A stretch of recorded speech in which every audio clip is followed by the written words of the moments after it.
Добре дошли отново в моя канал Красиви души.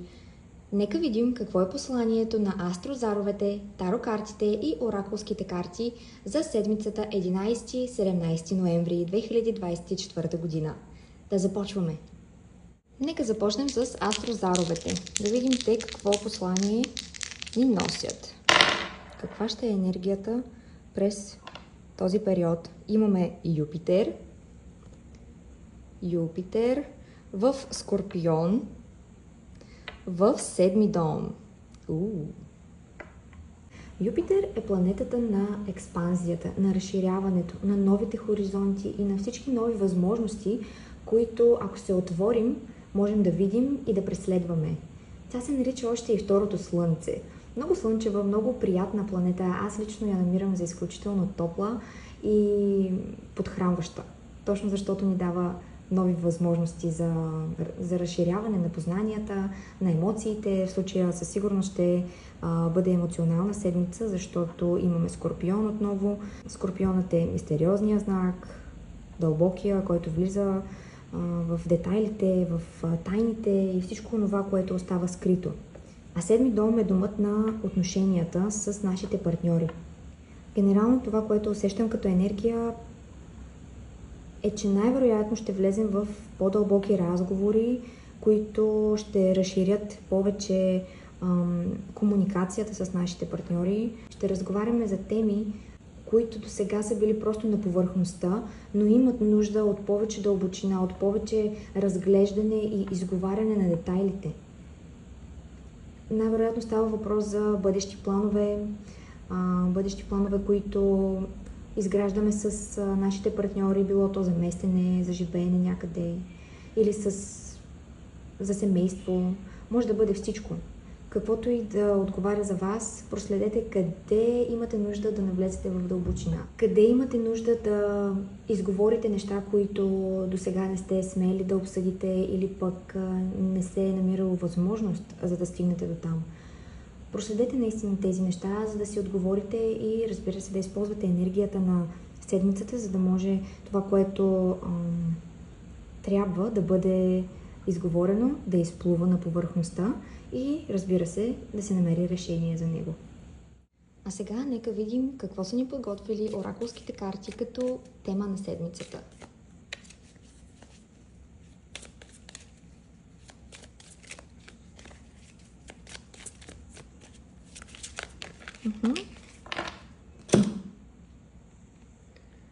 Имаме The Rose Thread.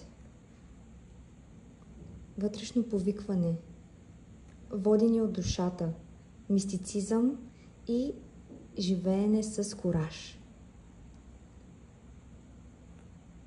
Какво е това вътрешно усещане, което имате и ви вика? Замислете се тази седмица, коя е мисията на душата ви, която искате да изпълните, а не изпълнявате? На къде тя ви вика? На къде ви призовава да тръгнете? И нека да разгледаме какво е посланието на таро картите за следващата седмица, 11 до 17 ноември. Какво послание има картите за нас? Окей. Имаме отшелникът. Има ли други послания? Нека видим.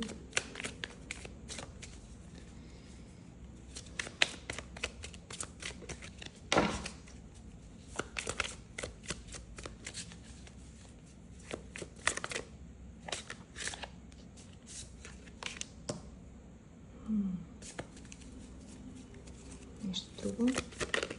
Okay. Имаме отшелникът с осмица жезли обърнати и крал пентакли. Тази седмица определено ще трябва да влезе малко повече в дълбочина и да намерим същността на всичко, което правим. Отшелникът е този, който ни казва: потърси мъдростта, потърси светлината в себе си. Може наистина да се почувстваме като отшелници, да се затворим малко в себе си, да се уединим и да останем със собствените си мисли, за да открием отговора, който търсим. Добре е да забавим малко темпото. Ако до сега сме вършили нещо в голяма бързина и ежедневието ни не е позволявало да спрем, да си починем и да останем наистина насаме с мислите си, тази седмица е добър период. Защото тази карта тук ни показва, че до сега сме нещо много бързо, нещо много активно и динамично идвало към нас. И някак си не сме смогвали с всичко останало да балансираме в живота си, да намираме време за дейностите, които обичаме, за семейството, за работа, за всички от тези неща, които ежедневно имаме да вършим. Нещо със сигурност е дошло твърде бързо и имаме нужда да го смелим. Така да се изразя, да го смелим, да постоим малко в съзнанието ни, да го приемем, да забавим темпото и да можем да останем точно с себе си, за да размишляваме на всичко това, което се е случило до сега. И последната карта е Крал Пентакли. Най-вероятно е свързана с пълнолунието, което предстои този уикенд, точно в знака Телец, защото това е карта на Телец. А Телец е какво? Той ни учи точно на търпение, на постоянство, на упоритост, на стабилност. Така че отдайте тази седмица точно да бъдете търпеливи. Проявете търпение към всичко, което правите. Не бързайте. Дайте си спокойствие повече в дните, не толкова напрежение. Отсейте задачите, приоритизирайте само най-важното и намерете време да останете сами със себе си, за да може да разрешите тези вътрешни конфликти или просто въпроси, на които търсите отговорите през тази седмица.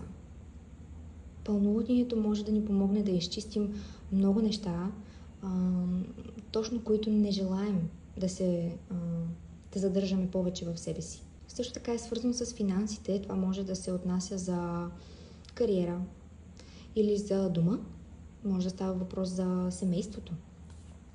Може да преразглеждаме, някакси така ги свързвам нещата точно с заровете, че най-вероятно ще преразглеждаме въпроси, които са свързани с нашето семейство и партньора и битието, което имаме, ежедневието, което водим.